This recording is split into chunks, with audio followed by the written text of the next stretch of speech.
Stack! Did you know that your drawings can give a feeling of warmth or coolness to the person who looks at it? The mood you get depends on the colors chosen in the drawing. Colors that are in the same family of yellows and reds are called warm colors, and colors in the family of blues and greens are called cold colors. But today, we're going to be using colors in a very different way, backwards. We'll be painting a cold winter landscape with warm colors and a hot desert with cold colors. Stick around and find out how this turns out. Okay. To really show the effects of this technique, choose a cold landscape where there's lots of frozen ice to use with the warm colors. Start with the lighter tones. Let's cover the entire sky with yellow, and then mix it with white to create a lighter shade. Then add a little orange, bit by bit, to get a gradual tone on the horizon. Paint the mountains with a reddish brown.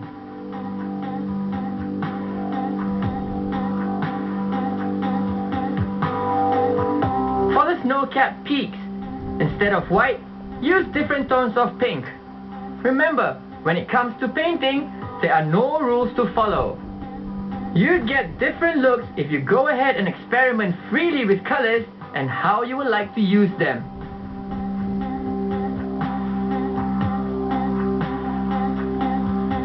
Use pink again to paint the frozen ground.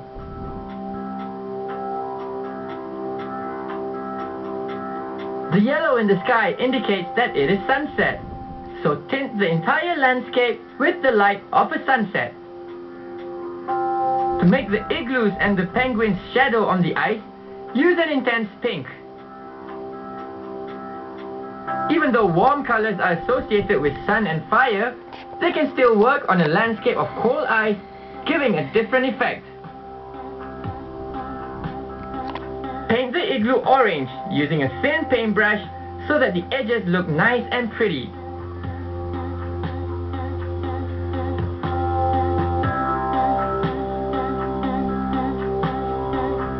Then, to capture the light and shadows, use different tones of the color. Like the pink between ice breaks.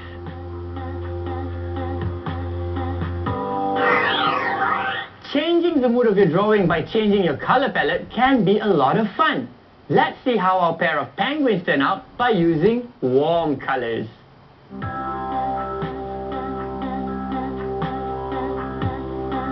Penguins are usually black and white, but since we're using warm colors, let's use pink and yellow.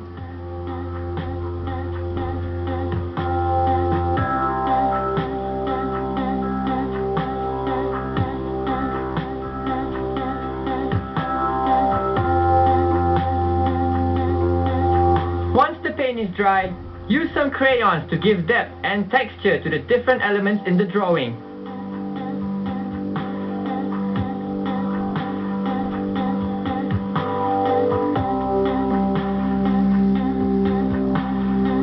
Can you see how it makes the igloo seem more real?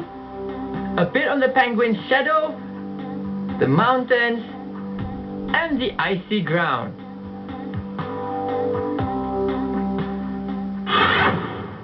What do you think? Even though we've changed the natural colors of this landscape completely, it hasn't changed the essence of the scene. That's the wonderful thing about painting. There are no rules, and experimenting with colors can lead to new discoveries. Take a look at this camel in the middle of the hot desert, but painted in cold colors. Even though we associate the different tones of blue with water and ice, it's clear how colors work in a completely opposite situation. Now that you know how to do it, it's your turn to play around with colors in a landscape. Go on, try it yourself. Vincent Van Coconut here. I've done my own portrait using warm and cold colors. Using the same portrait, there's me looking frozen in cold colors. Then, there's the same me again looking all nice and sunny in warm colors. Whoa, I sense a storm coming. It's getting really cold. Imagine if it would snow on my island. Then snowflakes would fall and land on my leaves. That would change the way I look now.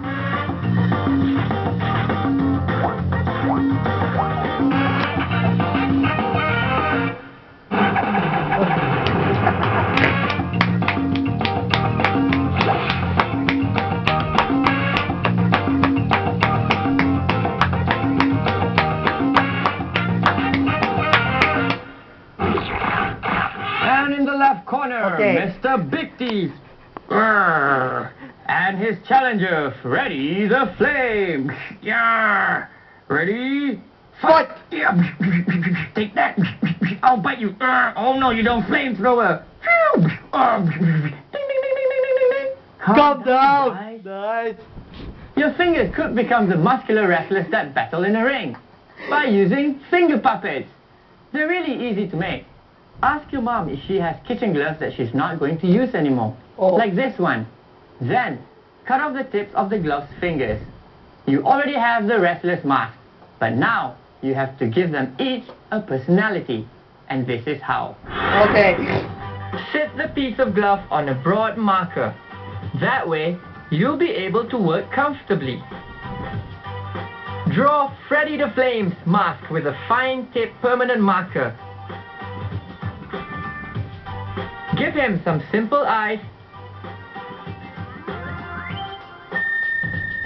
and a round nose. Now color the pattern stripe of his mask with red marker. The upper part will be black and cover it completely. Then paint the eyes with silver and the nose with a gold marker. Once it is dry, use the black marker again to draw the pupils of his eyes. Now it's Mr. Big Teeth's turn. Draw big teeth on him. It's very easy. Paint the upper part blue. Use permanent markers so the ink won't run. Here, his teeth are silver, but you can use any color you want.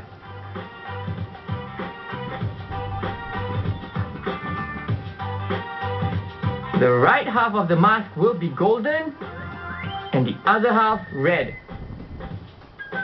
Once it's dry, outline the teeth with black marker. Finally, put glitter glue on the mask to make it look really fancy.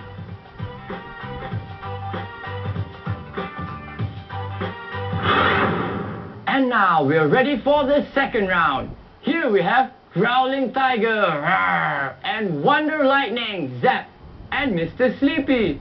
In this corner, made with pink gloves, Mr. Twin Mustache, Mr. Round, Mr. So Tired, and Frankie the Brain.